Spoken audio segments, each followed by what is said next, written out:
4인 4색 살아계신 하나님 경험하기라는 주제로 여러분과 함께 말씀을 나누고 있는 일산에 있어요 한소망교회 유영무 목사입니다. 반갑습니다. 안녕하세요. 네, 오늘은 마가복음 1장 29절에서 31절에 있는 말씀을 통해서 안식일에 베드로의 장모의 열병을 고치신 사건을 공부하게 되었습니다. 사역자의 복, 사역자의 복, 그런 제목으로 공부를 하게 되었습니다. 살아계신 하나님 경험하기라는 주제를 다룰 때 소재가 신구약 성경에 있는 이적과 기사, 기적 사건들이에요. 이 공부를 하는 하나의 전제가 있습니다. 기적은 말씀이라는 것입니다. 하나님께서 우리에게 말씀하시는 여러 가지 통로가 있는데 하나님은 기적 사건을 통해서 우리에게 말씀하시더라고 하는 거죠. 그래서 이 기적 사건을 통해서 그리고 하나님께서 우리에게 주시는 이 말씀을 통해서 살아계신 하나님을 우리가 공부하게 되었습니다. 마태, 마가, 누가, 요한복음, 복음서에 예수님께서 행하신 이적 사건을 종합하고 나누어 보면 한 37가지 정도가 돼요. 그 가운데 오늘 공부하고 있는 마가복음에는 18가지 정도가 기록되어 있으니까 길지 않은 성경인데 많은 사건들이 기록되어 있다, 그렇게 볼 수가 있어요. 특별히 우리 마가복음 1장의 내용 안에는 한 장 짤막한 성경인데 기적 사건이 5번씩이나 기록되어 있거든요. 예, 많이 기록되어 있죠. 예수님의 공생애를 다루고 있는 마가복음 1장부터 10장까지는 422절 정도 되는데 그 가운데 약 절반에 해당되는 200절 정도가 예수님의 이적 사건에 관한 기록이에요. 많죠? 그만큼 예수님께서 행하신 이적은 예수님의 사역 가운데서도 대단히 중요한 부분을 차지하고 있다는 겁니다. 우리가 교회 생활을 하면서 그리고 또 저는 목회를 하는 목사인데 목회를 하면서 병든 자를 고치고 마음 상한 자를 치료하고 영적으로 병든 자를 고치고 깨어진 관계들을 회복하고 가정을 치유하는 이 치유 사역을 하는 것이 옳은가 하는 질문을 할 때가 있어요. 이것은 결론부터 말씀드리면은 yes, 그렇습니다. 우리가 교회 생활을 하면서 예배를 드리는데 성경에서 예배를 이렇게 드리라 하는 내용이 그렇게 많지 않아요. 그리고 그렇게 중요한 제자 훈련이나 전도 훈련할 때에 이렇게 하라 그런 내용이 많지를 않아요. 또 신방하고 교인들의 가정을 방문하는데 이렇게 방문하라 하는 게 많지 않아. 그런데 성경에 보면은 예수님께서 행하시고 또 신구약 성경 구석구석에 치유 사건, 치유한 일들이 참 많이 나오거든요. 그래서 충분히 성경적인 근거를 가지고 있다, 그렇게 볼 수가 있고요. 뿐만 아니라 현실적인 이유가 있어. 설날에 우리 어머님께 저희들이 찾아가서 세배를 드리고 나면은 어머님이 늘 하시던 말씀이 있어요. 금년에도 하나님의 은혜 가운데 온 가족 건강해라 그러거든요. 그리고 저희 교회 중보기도실에 올라가서 성도님들이 기도 제목을 많이 중보기도실에 올려주었는데 그걸 분류해 놓은 카드들이 이렇게 쌓여져 있어요. 그 가운데 치유 코너에 가면은 늘 가득히 쌓여져 있어. 그만큼 우리 마음이 아프고 몸이 아프고 가정에 문제가 있고 그래서 치유해야 될 일들이 참 많이 있다, 그렇게 볼 수 있거든요. 근데 저는 목회를 하면서 우리 성도님들에게 성경을 가르치고 설교하고 제자 훈련하고 하는 건 참 많이 했는데 병든 자를 고치고 마음 상한 자를 고치는 치유하는 이런 일들에 대해서는 좀 무식했어요. 그래서 잘못했어요. 그것이 얼마나 중요한가 하는 것도 잘 몰랐어요. 좀 특이한 사람들만 하는 것으로 생각을 했더랬었죠. 미국이 전쟁에 가담해서 실패한 전쟁이 월남전이라고 하는데 이 월남전에서 베트콩들이 정글에 아주 날카로운 꼬챙이를 이렇게 숨겨둬요. 그럼 미군들이 지나가다 그걸 밟으면은 워카를 뚫고 들어와서 그 발바닥을 찔러. 그러면은 후방 병원으로 수송을 해야 되잖아. 혼자 못 가니까 양쪽에 한 사람이 부축을 해. 뿐만 아니라 앞에서 뒤에서 호위하면서 가야 되거든. 찔리기는 한 사람이 찔렸는데 몇 사람이 아웃되는 거 아니 무려 5사람이 아웃되는 거야. 그리고 베트콩의 이 전략은 굉장히 효력이 있었다는 거예요. 마찬가지로 우리 가정에 중병든 사람 한 사람만 생기면은 온 가족이 우울해져요. 그 사람 돌봐줘야 되고 또 가족이 함께 써야 될 많은 돈들이 치유하는 데 들어가게 되고, 이 병이라는 것은 우리의 행복을 얼마든지 깨뜨릴 수 있다는 겁니다. 그래서 마귀가 우리에게 질병을 가져다 주고 우리를 공격할 때가 있다는 거죠. 그러면은 모든 병이 마귀로부터 오는 것인가? 모든 병이 죄의 결과로 말미암아 생겨나는 것인가? 물론 예수님께서 귀신아 물러가라, 이 더러운 병마야 물러가라, 그래서 마귀로부터, 귀신으로부터 병이 오는 것을 성경은 어느 정도 인정하고 있어요. 예수님께서 병든 자를 고치실 때에 내 죄가 사함을 받았느니라, 그래서 죄로 말미암아 병이 온다는 것도 많은 부분 인정하고 있어요. 그러나 모든 병이 다 사탄이나 죄로부터 왔다, 그렇게 볼 수는 없어요. 우리 생활 습관의 잘못으로 생기는 병들도 많이 있어요.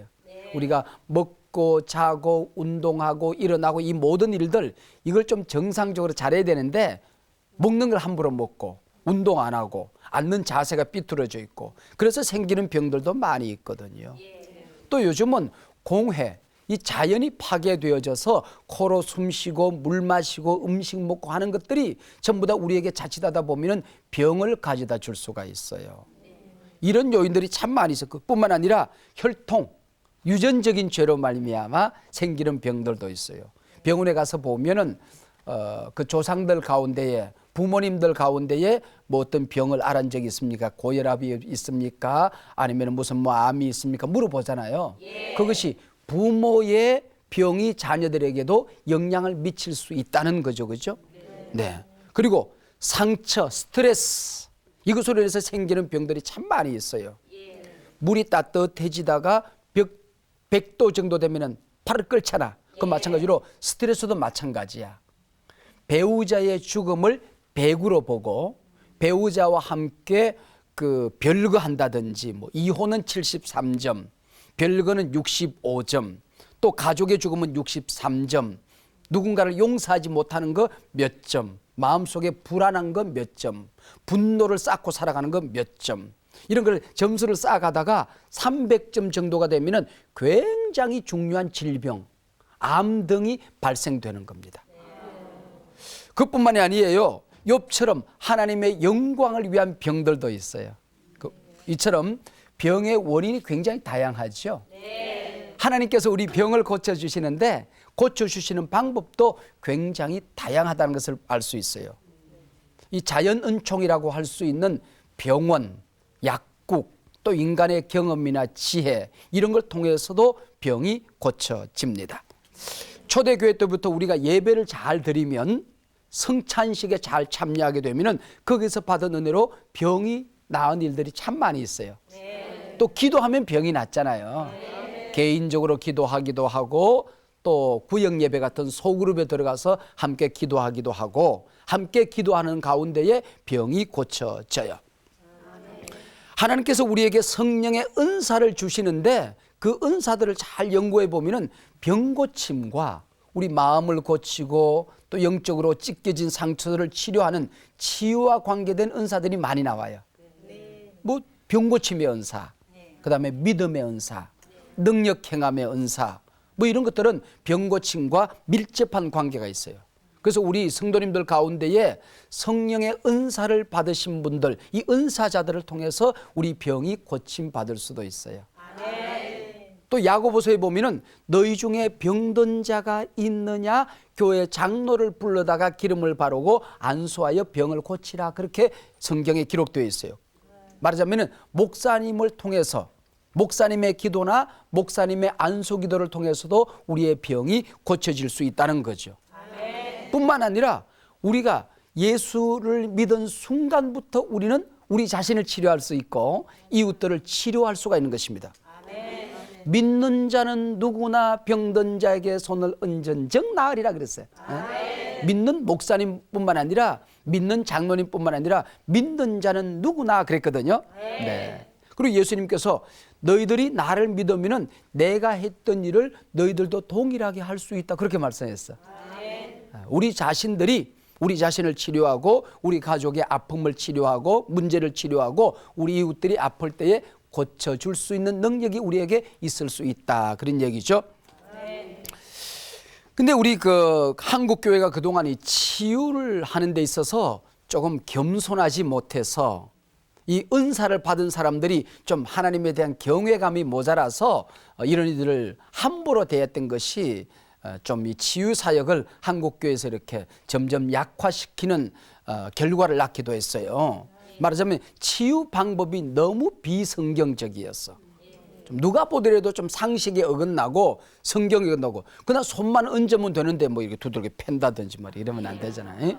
그래서 잘못 정신병 드는 사람들 뭐 패가지고 잘못되기도 하고 이게 성경이 그런 일이 없거든요. 그 다음에 하나님께서 주신 것이기 때문에 좀 겸손해야 되잖아. 근데 자기 과시처럼 자기를 드러내기 위해서 이런 사역을 하게 된다든지 우리가 거저 받았으니 거저 줘야 되거든.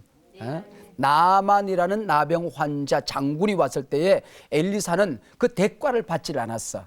근데 그 종 게하시는 그 대가를 받고 싶어 가지고는 몰래 받았다가 나만의 문둥병이 너에게로 돌아가리라. 그래 가지고는 그 병이 자기에게 옮겨진 그런 불행한 사건이 구약에 기록되어 있거든요. 하나님이 주신 것인데 우리가 영광이나 대가를 우리가 받으면 안 된다는 거예요. 그렇다고 해서 이 치유 사역이 한수 낮은 사람, 말하자면 목회자들 가운데도 좀 신학적인 소양이 부족한 사람들이나 하는 행위는 아니다. 이건 하나님의 사역 가운데 하나다 하고 이해하는 것이 중요합니다. 우리가 성경을 연구해 보면 삼위일체 하나님, 성부 하나님, 성자 하나님, 예수님, 성령 하나님은 치유의 하나님이었다는 것을 알 수가 있어요. 출애굽기에 보면 하나님이 어떤 분인가를 설명하는데 나는 너희를 치료하는 여호와임이니라. 야훼 라파. 하나님의 성품이 하나님의 그 존재 양식이 치유 덩어리로 존재한다는 겁니다. 이 방 안이 깜깜하게 어두울 때에 빛이 들어오자마자 어둠이 물러가잖아요. 이 치유 덩어리, 치유의 능력이신 하나님이 우리 가운데 임재하자마자 우리 속에서 병이 물러가게 되는 거야. 그만큼 하나님은 치유 덩어리로 역사하시는 것을 볼 수 있어요. 하나님이 뭐 치유만 하시는 건 아니죠. 많은 온 우주를 운행하시고 우리를 구원하시고 모든 우리의 손가락 하나 움직이는 것까지 다 주관하시지만은 하나님이 행하시는 일들 가운데 치유의 일들도 있다는 것이죠. 또 우리 교회를 치유 공동체로 좀 이해하는 것이 참 중요해요.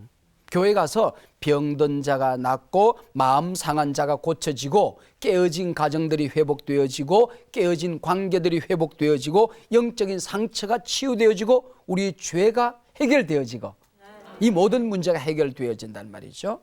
그런데 불구하고 교회 안에서 요놈의 입이 요놈의 주둥아리가 칼이 되어가지고 다른 사람을 오히려 아프게 할 때가 있어요. 저희 교회 처음 시작할 때에 어떤 분이 저희 교회에 등록을 했어요. 저희 교회는 불신자를 전도해서 이렇게 성장되는 것을 늘 목표로 하고 살았거든요. 그런데 다른 교회에서 열심히 신앙생활을 하시던 분이 우리 교회에 등록을 했어요. 그래서 제가 한번 신방을 해서 물어봤더니 어떻게 저희 교회에 오게 되었습니까? 그랬더니 말을 안 하더라고. 그리고 나서 예배가 끝날 때까지 말을 안 해. 그래서 예배 끝나고 차 한잔 나누시면서 말씀을 하는데 남편이 불의의 사고로 돌아가셨대. 근데 너무 울었더니 옆에 있는 분이 어떤 분이 그러더래. 남편 천당 간데 왜 그렇게 슬피 우냐 그러더래. 그 다음에 또 이제 그래서 울면 안 되는 것보다 하고 생글생글 웃고 다니는데 남편 죽은데 뭐 좋아서 그렇게 웃고 다니냐 그러더래. 근데 성가대에서 봉사를 했는데 성가대를 안 나가고 이렇게 혼자 구석에서 웅크리고 앉아있어서 눈물로 닦고 앉았더니 아니 신랑이 저 천국에서 당신 노래하는 소리 듣고 싶을 텐데 왜 성가대 안 나오냐 그러더래. 그 성가대 갔더니 남편 죽은데 뭘 좋아서 생글생글 웃으면서 노래하냐 그러더래.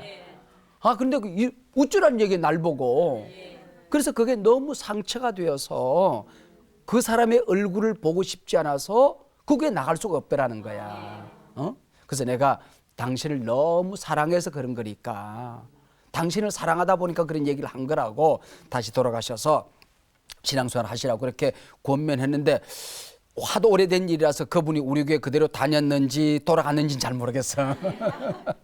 근데 아무튼 이렇게 교회 공동체가 우리 주변의 소중한 사람들의 아픔을 어루만져주고 치료해주고 덕담을 해야 되는데 꼭 아프게 한다는 말이에요.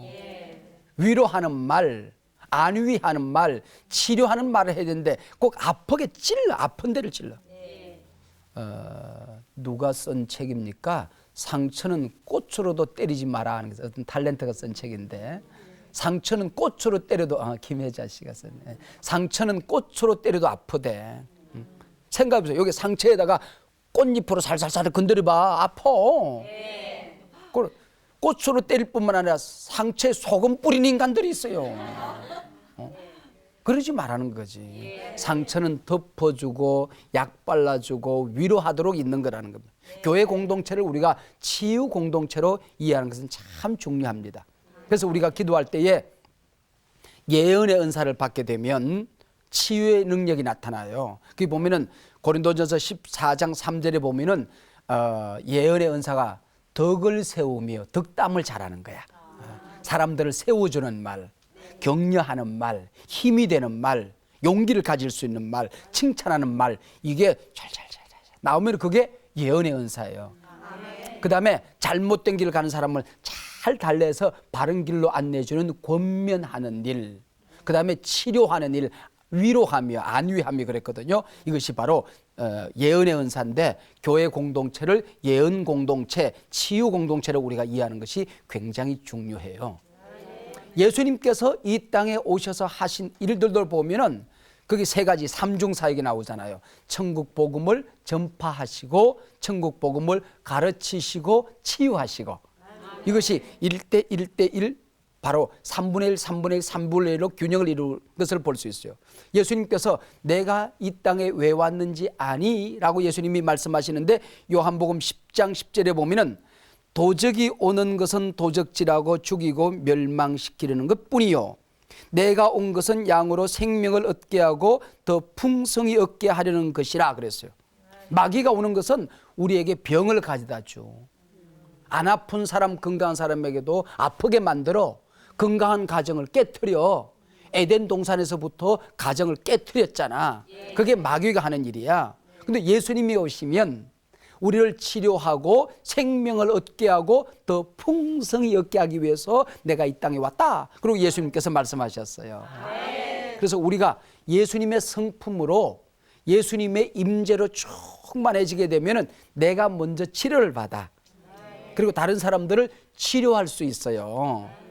여러분들 이 살아계신 하나님 경험하기 공부하면서 예수님을 충만히 임재를 경험하고 또 예수님의 성품을 배워서 늘 자기 자신을 치료하고 우리 가족들을 치료하고 내 주변에 있는 소중한 사람들을 치료할 수 있는 능력을 받았으면 좋겠어요. 네. 예수님이 그것 때문에 오셨다고 그랬잖아요. 예수님 그것 때문에 오셨다고요. 그리고 성령님이 우리 가운데 오시면 강력한 치유의 역사가 일어나요. 성령님이 오시기만 하면 우리 가운데 치유의 역사가 일어나게 되고 다른 사람들을 치료할 수 있어요. 초대교회의 예수님의 제자들, 초대교회 성도님들이 강력한 치유를 행하셨어요. 그랬더니 교권주의자들이 야, 너희들 누구의 능력으로, 누구의 권세로 너희들이 그런 일을 행하느냐, 하지 마라. 그리고 만류했던 적이, 억압했던 적이 있어요. 사도들을 가운데 세우고 묻되 너희가 무슨 권세와 네 이름으로 이 일을 행하였느냐, 이 사역을 못하게 하는 것을 볼 수 있어요. 그래서 하나님이 임하시면, 예수님이 우리 가운데 찾아오시면 성령의 임재가 나타나게 되면은 여러 가지 일들이 있지만은 그 가운데 하나가 치유하는 일들이 일어나게 된다는 겁니다. 치유의 능력이 우리 가운데 나타나게 된다는 거예요. 예수님이 이 땅에 오셔서 채찍에 맞으시고 십자가에 못 박혀 돌아가신 이 구속 사역을 행하시는데, 이사야 선지자의 입을 빌려서 예수님이 채찍에 맞으시게 될 것인데, 패션 오브 더 크라이스트라는 여러분 영화들 보셨잖아요. 거기 보면은 예수님께 채찍에 맞으시잖아요. 가죽 채찍에다가 거기다가 막 철사 날카로운 쇳덩어리를 매달고 짐승의 뼈를 거기다 매달고 끝에는 엄지 손톱만한 납을 매달고 그걸로 막 예수님의 등을 치니까 그 뼈 속에 숨어있는 살까지도 막 끄집어내는 이런 잔혹한 고통을 받으시잖아요. 왜 예수님께서 이런 고통을 받으시는가? 이 구속사역에 보면은 그가 채찍에 맞음으로 너희는 나음을 얻었느니라 그랬어. 예수님이 이렇게 모진 채찍에 맞아야 되는 이유가 우리가 이 땅에 살아가게 되었을 때에 육체적인 고통이 얼마나 많았으면, 병이 참 많잖아요. 시통을 알아본 사람은 이빨 아픈 게 제일 아프대. 어떤 사람은 아기 낳은 우리 엄마들 얘기 들어보면 아기 낳는 게 또 제일 아프대. 또 어떤 사람들은 뭐 어디가 아픈 게 머리가 깨지는 게 제일 아프다 그러고, 그만큼 육체적인 질병의 고통이 많아. 또 마음이 아려본 사람은 그건 또 아무것도 아니래. 정말 가슴이 아픈 것은, 이것은 정말 고통스러운 거야. 또 내가 바로 살고 싶은데 또 실패하고 넘어지고 깨어질 때, 영적으로 내가 바로 서지 못했을 때 오는 고통이 있어요. 사람 관계가 깨어졌을 때에, 사랑했던 사람들과의 관계가 깨어졌을 때에 오는 고통이 있어요. 모든 것이 행복하지 않잖아요. 이 고통이 얼마나 많아, 인간 살아가다가. 그런데 예수님께서 왜 이 고통을 당하셨는고 하니, 그가 채찍에 맞음으로 너희는 나음을 얻었느니라. 그가 채찍에 맞음으로 너희 육신의 병이 나음을 얻었느니라. 예수님의 채찍에 맞으심으로 너희 마음의 상처가 치유함을 받았느니라. 그가 채찍에 맞음으로 너희 삶에 일어나는 모든 고통이 깨끗이 해결되었느니라.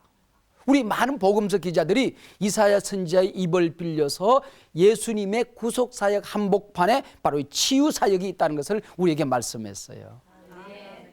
너희가 땅끝까지 나가서 내가 너희에게 가르치고 분부한 모든 것을 그대로 행하라 그랬거든. 예수님이 행하셨던 것이 복음을 전하는 일, 천국 복음을 가르치신 일, 귀신을 쫓아내고 병든 자를 낫게 하신 일, 이것은 우리가 이 땅에 살아가는 동안에 누구나 해야 되는 일이라는 거야. 예수님의 명령이야. 그러니까 복음을 전하는 것은요, 전도 잘하는 사람만 하는 게 아니야. 예수 믿는 사람은 누구나 다 그걸 해야 돼. 천국 복음을 가르치고 성경을 가르치는 일들은 목사님만 하는 게 아니야. 우리 가정의 자녀들에게도 가르치고 내 이웃들에게 복음을 가르치고 천국을 가르치는 일, 우리가 누구나 다 해야 돼. 그리고 병든 자를 고치는 것은 병원에 가서 수술만 하고 약만 먹는 것이 아니라, 내가 그것을 약을 붙들고도 기도해야 되고, 우리 아이들이 아플 때 손을 얹고 기도하고, 이것은 누구나 해야 되는 거야. 왜? 예수님의 명령이니까. 하기 싫어도 해야 된다. 할 줄 몰라도 해야 된다. 그리고 내가 기도했는데 안 나았어. 안 나아도 해야 된다. 왜? 예수님의 명령이니까. 그래서 순종하다 보면 예수님이 도와주시는 거야. 낫는 것보다 더 중요한 것은 예수님의 명령에 순종하는 거예요. 그래서 실제 순종하고 사역을 하다 보면 이런 놀라운 일들이 누구나를 통해서도 나타날 수 있다고 하는 것입니다. 오늘 성경 본문에 보면은 안식일에 아무것도 안 해야 된다고 생각했던 그 안식일에도 병든 자를 고친 일은 하셨다는 거야. 예수님께서 안식일에도 병든 자는 고쳤다는 것입니다. 예수님께서 베드로의 집을 방문하시고 열병든 장로님을 고치신 이 이적 사건을 행하신 날이 안식일이었어요. 이 안식일, 주일을 우리가 어떻게 받아들이느냐, 어떻게 보내느냐 하는 것이 신앙의 바로메타야. 이 사람이 신앙이 좋은 사람인가, 아니면 신앙이 흐트러진 사람인가 하는 거 보면 주일을 어떻게 보내는가 보면 금방 알아. 주일을 지키는 신앙이 흐트러져 있으면 신앙이 흐트러져 있는 거지. 주일을 지키는 일에 타협하지 않는다. 그럼 이 사람은 믿음 생활을 타협하지 않는 사람이야. 주일을 은혜스럽게 잘 보낼 줄 아는 사람은 일상생활 한가운데서도 우리가 삶을 행복하게 잘 보낼 수 있는 사람이에요. 우리가 생명 걸고 그래서 주일을 지켜야 될 필요성이 있어요. 다윗은 아들 압살롬의 난을 피하여 산으로 개울로 골짜기로 도망을 다니면서 썼던 시들 가운데 이런 말이 나와, 주의 궁정에서의 한 날이 다른 곳에서의 첫날보다 나은즉 악인의 장막에 사는 것보다 내 하나님 성전 문지기로 있는 것이 좋사오니. 도망 다니면서 왕궁의 침실을 그리워한 것이 아니고, 왕궁의 산의 집 및 식탁을 그리워했던 것이 아니고, 하나님의 집에 가서 예배하고 하나님으로부터 은혜 받는 그 일을 그리워했던 것을 볼 수 있어요. 우리가 신앙생활하다가 바쁘잖아. 할 일이 많잖아. 그때 너무 바빠서 다 못하고 한 가지만 철저하게 지켜야 된다고 한다면은 주일날 교회 가서 예배 드리는 일이지. 이것보다 더 중요한 게 있을 수가 없잖아요. 우리 예수 믿는 사람들은 우리 심장 안에 하나님이 계시듯이 늘 성전이 있어야 되고 예배가 있어야 되거든. 이스라엘 백성들이 광야를 여행하는 행군도에 보면은 성막이 하나님의 임재를 상징하는 이 성막이 앞장서서 인도하고 또 백성들의 뒤에서 그들을 이끌어가고 있고 그 다음에 늘 함께 동행하고 있고 머물 때도 진을 칠 때도 성막을 가운데 두고 동서남북으로 12지파가 진을 치고 그래서 백성들 가운데 늘 성막이 있었던 것은 앞으로 오고 오는 세대 신앙생활하는 사람들도 그렇게 살아야 된다. 삶의 중심에 성전이 있어야 된다. 교회가 있어야 된다. 하나님이 있어야 된다는 걸 우리에게 가르쳐 주는 거예요. 이 다윗의 심장, 이 다윗의 장막이 오늘 우리 가운데 모든 사람들에게 있으면 교회는 살아나는 거야. 늘 우리 자신에게 물어야 돼. 예배 드리고 싶은 열정이 주님을 만나는 이 교회의 열정이 우리 가운데 있는가. 초대교회 성도님들은 주일날 예배 드리러 가다가 잡히면 죽었어. 근데도 불구하고 가다가 죽을 줄 알고 잡혀가지고 원형 경기장에 가서 사자의 밥이 되기도 하고 온몸에 콜타를 발라가지고는 기름을 발라가지고 불을 질러서 횃불로 타서 죽기도 하고 이런 고통을 당했어. 예배 드리다가 잡히면 모든 교회 성도님들이 동시에 다 죽었어요. 그럼에도 불구하고 예배 드리다가 죽을 수 있다고 한다면 그건 영광이다. 초대교회 성도들은 그렇게 살았어요. 근데 이것이 흔들리면 시대가 흔들리고 교회 공동체가 흔들리고 영성이 우리가 흔들리게 되는 거죠. 제가 어릴 때 시골에서 신앙생활 하시는 분들 보면 토요일 늦게까지 타작하고 빨래하고 다리미질하고 그러면서 주일날은 그렇게 바쁜 농번기인데도 주일을 지키더라고요. 소를 이웃에게 빌려주는데 우리 집에서도 보니까 주일날은 소도 안 빌려줘. 소도 쉬어야 된다는 거야. 좀 지나치리만큼 타작하다가 내일 비가 오는데 우리 어머님은 그걸 좀 덮어놔버려. 그렇게까지도 지켰단 말이죠. 요즘 그런 어떤 주의를 철저하게 지키는 이런 신앙이 우리에게 좀 모자라지지 않았나 하는 생각. 그러면서 우리의 영성, 교회 생활, 믿음 체계가 흔들리고 있는 거죠. 그럼 예수님은 주일을 어떻게 보냈는가? 주일날 잠만 자면 되는가? 뭉그러져도 그렇고 그다음에 나가지도 말고 그러면 되는가? 예수님은 오늘 본문 성경에 보면은 안식일 날 성전에 들어가셔서 회당에 들어가셔서 말씀을 가르치셨어요. 설교를 하고 예배를 드리셨어요. 그 다음에 어디는 베드로의 집에 가서 제자들과 함께 친교를 교제를 나누었어. 가서 봤더니 베드로의 장모가 병들어 누워 있는 거야. 그래서 베드로의 장모를 고쳐주었어요. 아, 주일날 그렇게 예수님처럼 보내면 되겠구나. 그렇게 생각해. 우리가 예배 드리고 말씀을 공부하고 그 다음에 성도님들과 함께 교제하고 그리고 우리 주변에 병든 사람, 어려움을 당한 사람, 고난당한 사람 있으면 찾아가서 위로하고 치료하고 예수님이 그렇게 보내셨거든. 우리도 그렇게 보내면 된다는 말이에요. 제가 그 신학교 다닐 때에 교수님이 그렇게 가르치더라고. 주일날 혼자서 놀러 다니면 악이다. 예배 드리고 난 다음에 주일 저녁에 혼자 주일날 낮 예배 드리고 혼자 골프 치러 가는 사람들 있잖아. 그건 안 된다는 거야. 가족하고 같이 가면 몰라도. 골프는 나의 목자신이 내게 부족함이 없어 보다. 그가 나를 푸른 초장으로 인도하시고 골프장에 초장이 있잖아. 또 골프장에 또 쉴만한 물가도 있다. 쉴만한 물가로 인도하시고 나중에 가면은 끝나고 나면은 밥상도 나와. 상을 베푸시고. 그래서 혼자 골프로 치러 다니면 악이다. 가족과 함께 다니면 선이다. 이웃들과 함께 놀면 덕이다. 그렇게 얘기를 하시더라니까. 그렇게 예배 드리고 함께 교제하고 친교하고 고난당한 사람, 병든 사람, 외로운 사람, 아파서 마음 상해서 교회도 못 온 사람을 찾아가서 방문해서 함께 교제하는 거. 야, 이거 멋있구나. 왜? 예수님이 그렇게 보내셨으니까. 그래서 초대교회 성도님들은 주일날이 되면은 오전에 모여서 함께 모든 사람들이 말씀의 예배를 드렸어요. 오전 성경을 공부하는 예배를 드렸어요. 말씀 듣는 예배를 드렸어요. 그리고 오후에 가서 병든 자를 신방하고 고난당하는 자를 방문하고 함께 교제하고, 저녁에는 세례받은 모든 사람이 뭐야?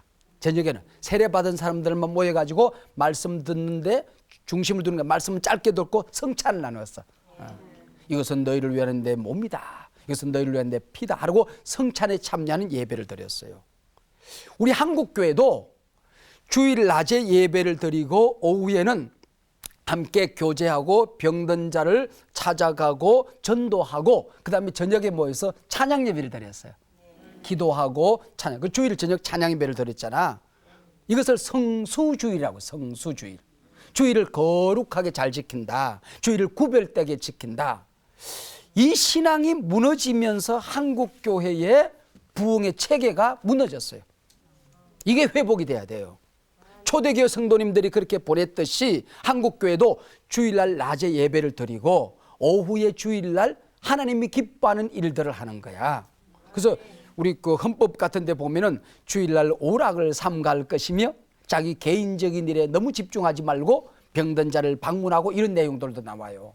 그리고 저녁에 모여서 다시 기도하고 찬양하고 함께 말씀을 듣는 찬양 예배.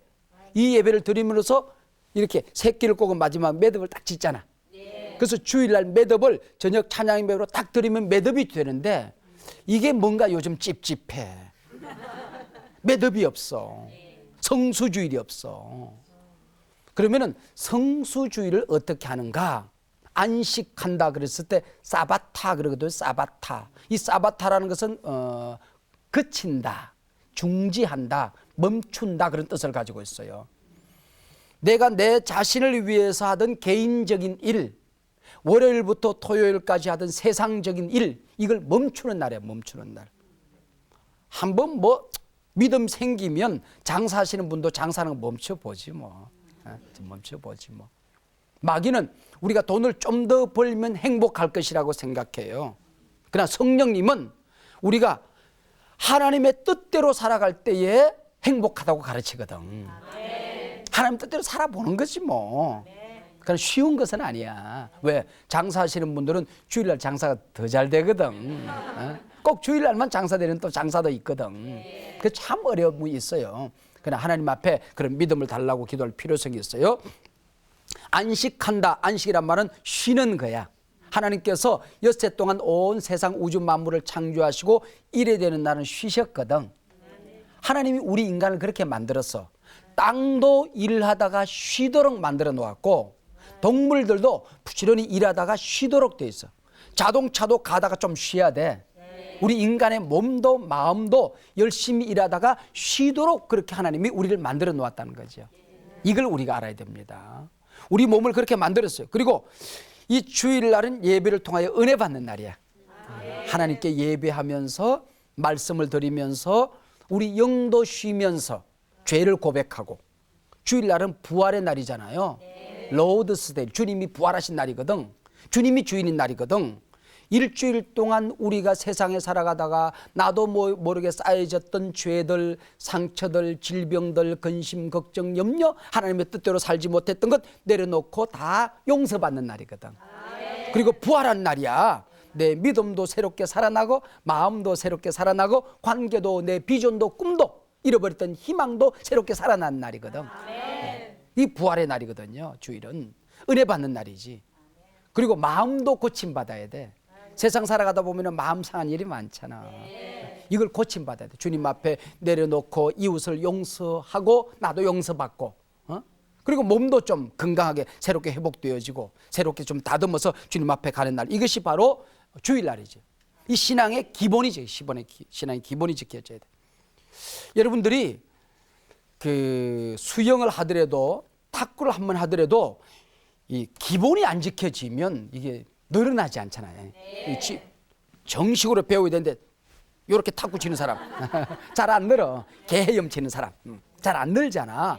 기본이 돼. 신앙생활도 마찬가지야.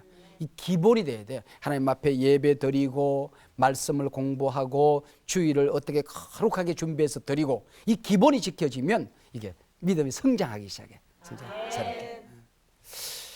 오늘 베드로의 장모를 치유하신 이 사건은 예수님께서 베드로의 집을 주일날 방문하신 다음에 행하신 일이거든요. 네. 누가복음 5장에 보면은 베드로가 고기를 잡고 있었어요.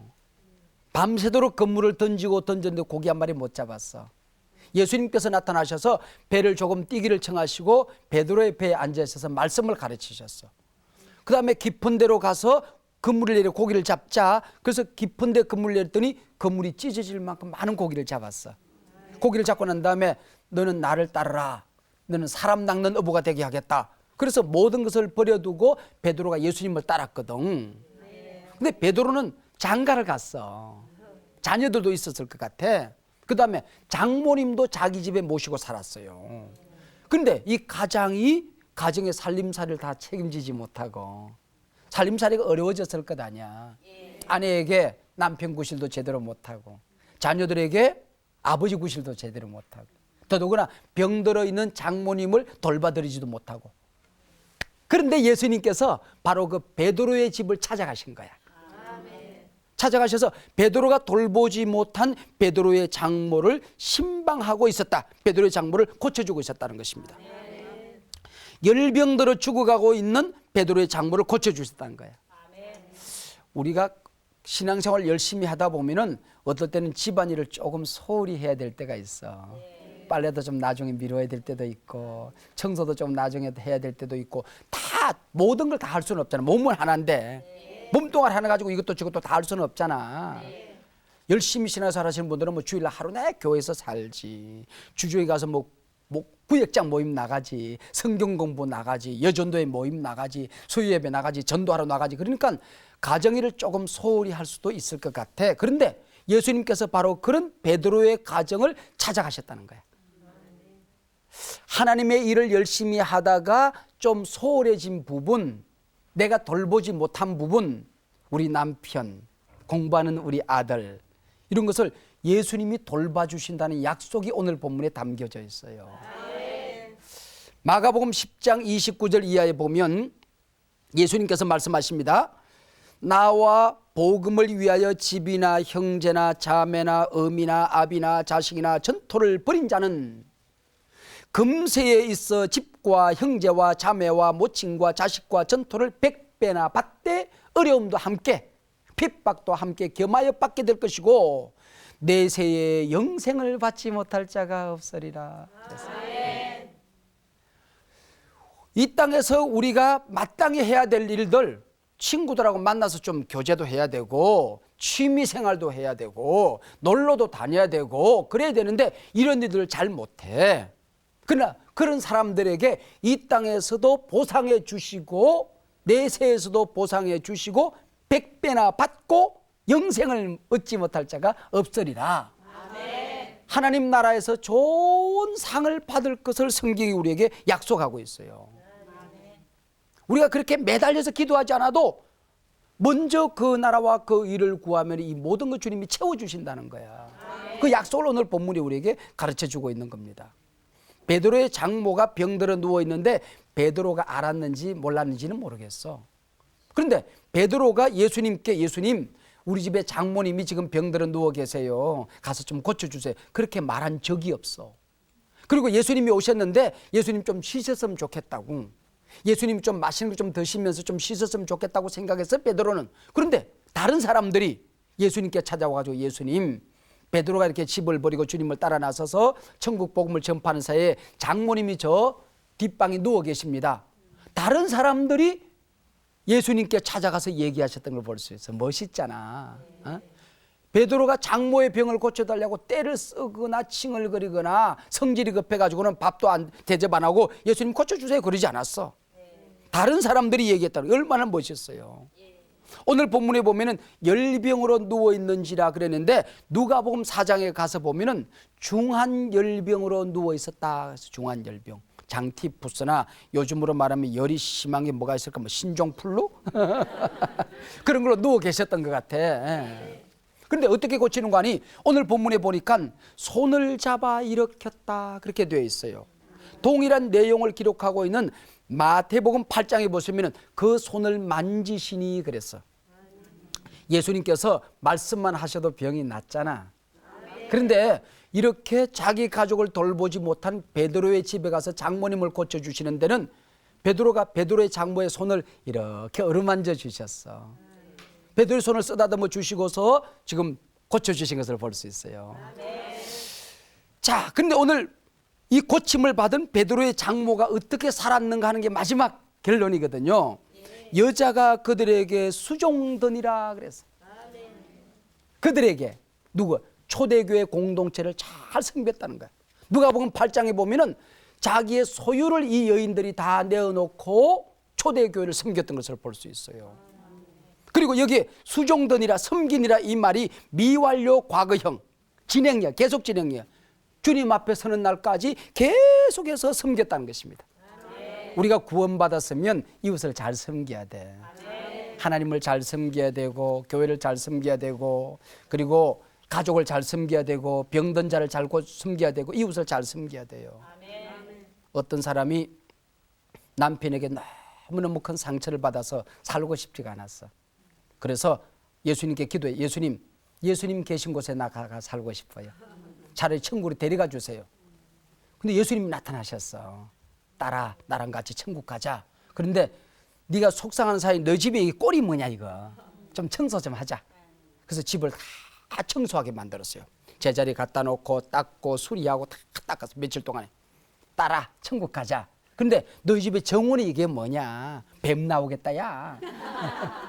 그래서 나무가지를 잘라주고 꽃도 심고 풀도 깎아주고 정원을 깨끗이 다듬었어. 딸아, 천국 가자. 그런데 네가 천국 간 다음에 네 자녀들이 엄마에 대한 좋은 추억을 먹고 살아야 되지 않겠니? 네가 속상해서 자녀들을 버려둔 사이 아이들이 마음 상해했다. 아이들 좀 며칠간 돌봐주자. 그래서 아이들 목욕시켜주고 머리 빗겨주고 그 다음에 사랑한다고 그러고 기도해주고 안아주고 맛있는 거 먹여주고 아이들이 때깔이 나기 시작했어. 딸아, 남편 꼴도 보기 싫지? 그러나 네가 죽은 다음에 그래도 내 아내가 참 좋은 사람이었다. 이 추억을 가지고 살아야 되지 않겠니? 그래서 남편을 좀 섬기라. 꼴도 보기 싫지만은 밉다고 말하지 않고 맛있는 거 해주고 안아주고 당신 소중하다고 그러고 귀하다고 그러고 존경한다고 그러고 칭찬하고 격려하고 좀 돌봐줬어. 그리고 난 다음에 딸아 이제 천국 가자. 그리고 너희 집 한번 돌아보자. 그리고 쭉 돌아봤더니 너무너무 좋거든. 아이들이 엄마 배고파. 그리고 달려오고 맨날 밥 먹게 그냥 고주망탱이가 돼가지고는 막 이러고도 남편이 여보 그러고 달려오는 거야. 달려오는 거야. 여기가 천국이네요 그랬어. 그때 예수님께서 뭐라고 그러시는 거 아니? 딸아 네가 섬기는 그곳이 천국이란다. 따라하세요. 네가 섬기는 그곳이 천국이란다. 교회 가기 싫은 사람은요 교회 가서 열심히 교회를 섬기면 교회가 내 천국이 돼요. 가정의 행복을 잃어버린 사람들은 가정을 잘 섬기면 천국이 돼요. 세상이 지긋지긋한 사람, 세상에 섬길 사람을 찾아내면 세상이 천국이 되는 거예요. 사역은 복이다. 할렐루야. 네, 여러분들과 함께 보낸 좋은 시간이었습니다. 감사합니다. 이 마음이 아프고 몸이 아프고 가정에 문제가 있고 그래서 치유해야 될 일들이 참 많이 있다. 그렇게 볼 수 있거든요. 그래서 우리가 예수님의 성품으로 예수님의 임재로 충만해지게 되면은 내가 먼저 치료를 받아. 그리고 다른 사람들을 치료할 수 있어요.